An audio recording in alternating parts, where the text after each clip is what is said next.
What's going on, everybody? Aggro here with another team fight breakdown.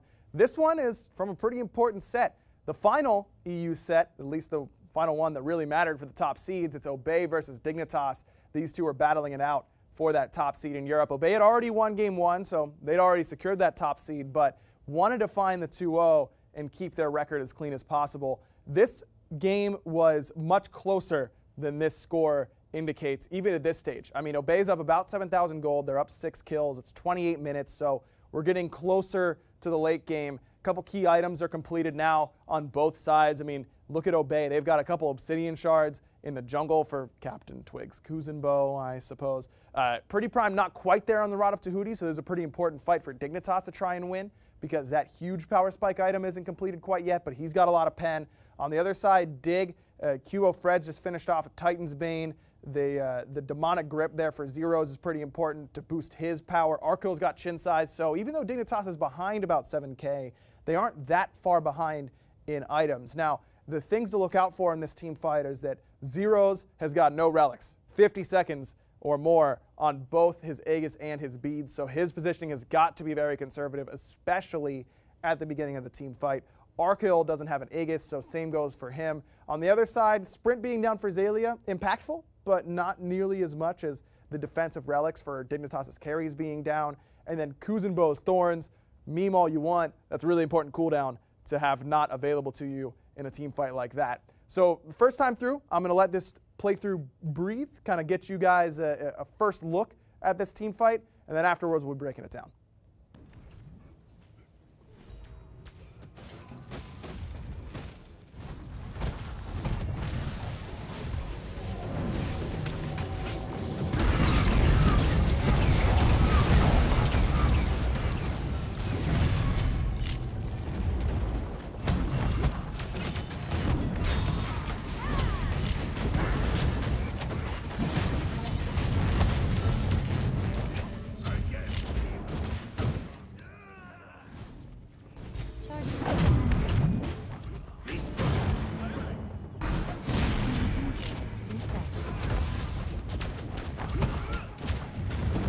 Alright, so now, I mean, there's a lot of tanks slapping each other.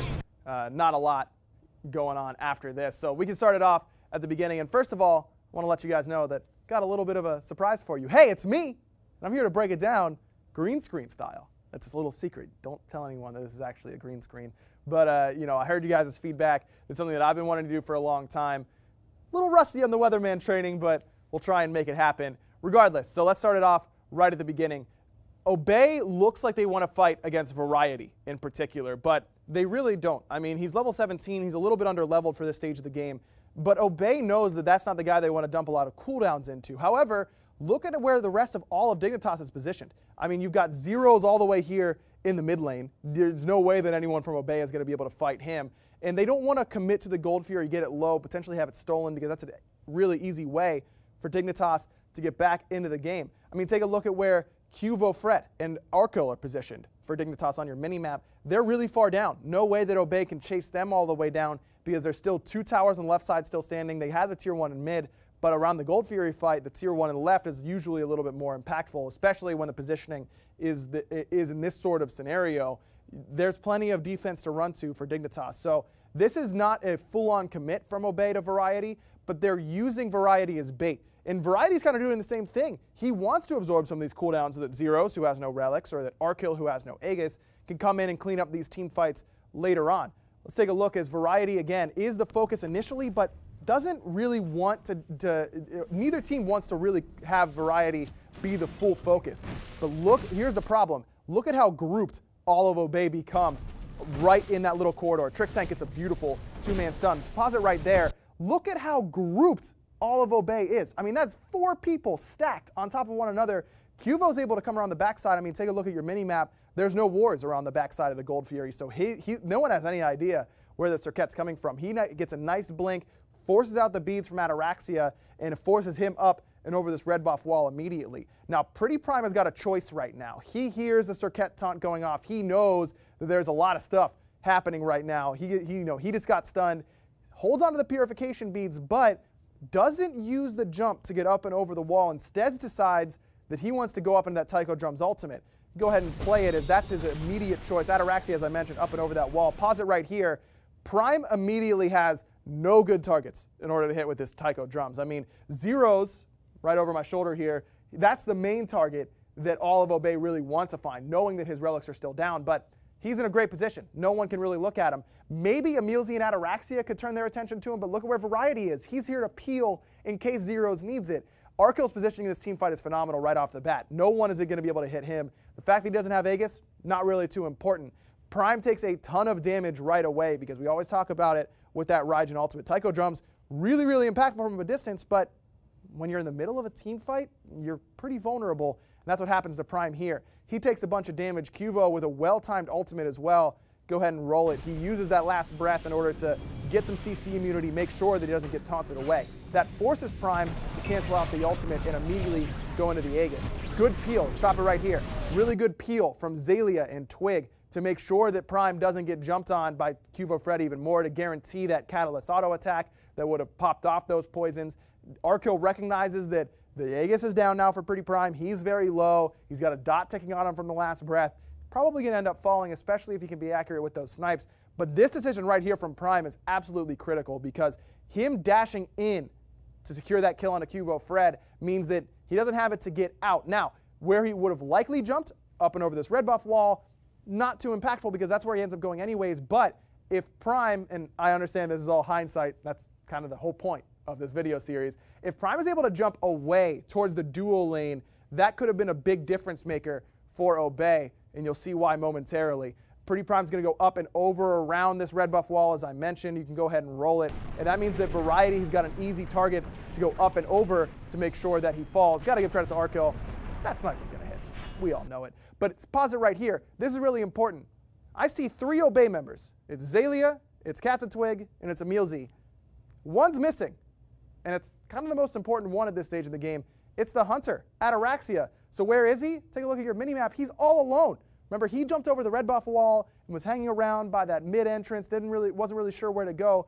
And I like his positioning as a whole, because you don't want your Hunter and your mid to be grouped, like, say, around the top left side, where you can get hit by the same Deathbane and all of a sudden you can take a lot of damage. So they split up to make sure that they can't get zoned by the same people, aren't going to be getting hit by the same abilities. Problem is that as soon as Emilzy leaves to try and peel for an already dead Pretty Prime, that means Ataraxia is all alone. Go ahead and roll it. It's not going to be pretty for him. He immediately is going to get focused down by Dignitas right here. And look at how far that walk is for everyone. And no one from Obey can kind of walk around this front side of the red buff rock, because they'll just get blown up too. This is the perfect opportunity for a character like Soul on Zeros to just blow up this team fight. No relics available for him, but who cares? Look at how many ultimates Obey has. 0. He doesn't have anything to worry about now, except for what ends up happening to him. Go ahead and roll it. Ataraxia is going to fall very quickly, but good recognition from the rest of Obey to try and get in there and disrupt it afterwards. Twig is going to do a great... This is Twig's entire job as Kuzenbo Jungle, is to make Arkill want to press escape, exit game. That's the whole game plan. He wants to hate his life, and Twig's going to make it happen. Remember, no Aegis for Arkill. He's going to fall. Stop it right there. That quick Thorns activation from Xaylia, from Twig as well. Twig still got his Thorns active. Look at how quickly Twig uses Spike Shell. You can go ahead and roll it in slow motion in response to Zero's ultimate. Look at how much damage Zero takes right off the bat just from hitting his ult. He goes from full HP to 2/3 HP. Just like that. That means that Xaylia gets a free chase down on a mid-mage at the end of the team fight, which is basically everything you want. Now, the key, we can roll it back to the beginning of this team fight, watch it back very, very quickly, because, I mean, I think we got the overall gist. This is a really good team fight from both sides. It's great recognition from Dignitas that Pretty Prime and Ataraxia are very split. Their target focus is excellent in the midst of that. The one thing I didn't get a chance to point out that I wanted to initially, so we can go ahead and roll it. Again, Trixtank's positioning here, really, really smart. He's able to make sure that Variety doesn't get focused down too much, and that's a great stun to start it off. Xaylia is massive at this stage of the game. He's 6-0-1, and his ultimate gets no value at all. Not getting anyone with that knockup is really important, because Xaylia is doing a ton of damage. I mean, he's level 20. No one else on DiG is. That's a pretty big key factor for why Dignitas is able to come back and get into this team fight and extend this game a little bit longer. In fact, we've got another team fight from this game we're going to show you right now. All right, so this is a later team fight. We're 45 minutes in, and look, it looks like Obey's up by a lot, 22-9 in kills. They're up a bunch of gold, but this fight is completely even right off the bat because both teams are full build. Both teams level 20s across the board except for Trix Tank, but it's a support, so no one really cares. The key cooldowns to look at is that Captain Twig has already used his Blink ult in order to get the purification beads out from Cuvo Fred, and that's going to be very, very important. That means that his Blink is down. That means that Cuvo's beads are down. Also, Zalia's sprint on cooldown, just like it was before the last team fight. Clearly, Obey doesn't need that sprint too much. Just like last time, I'm going to let you guys watch the team fight in its entirety, and then we'll break it down.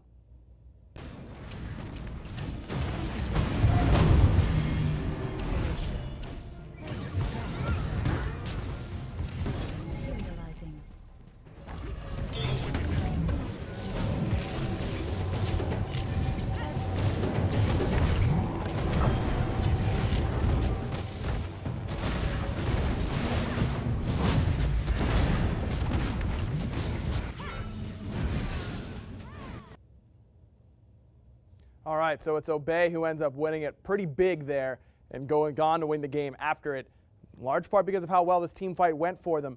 Let's go ahead and start at the beginning and see where this all went wrong for Dignitas. Again, number one, Cuvo Fred's beads being down, very important. Look at his positioning. Remember the last team fight that we watched. He comes in around the back without a lot of ward coverage, blinks in onto Ataraxia and a Pretty Prime, and he's the one who starts all that engagement off for Dignitas. This fight, different, because he's already poked out, he's about half HP, and look at how far away he is from the rest of this engagement. Very similar to the last time, but doesn't have an avenue in because Pretty Prime checks him the entire time throughout this team fight.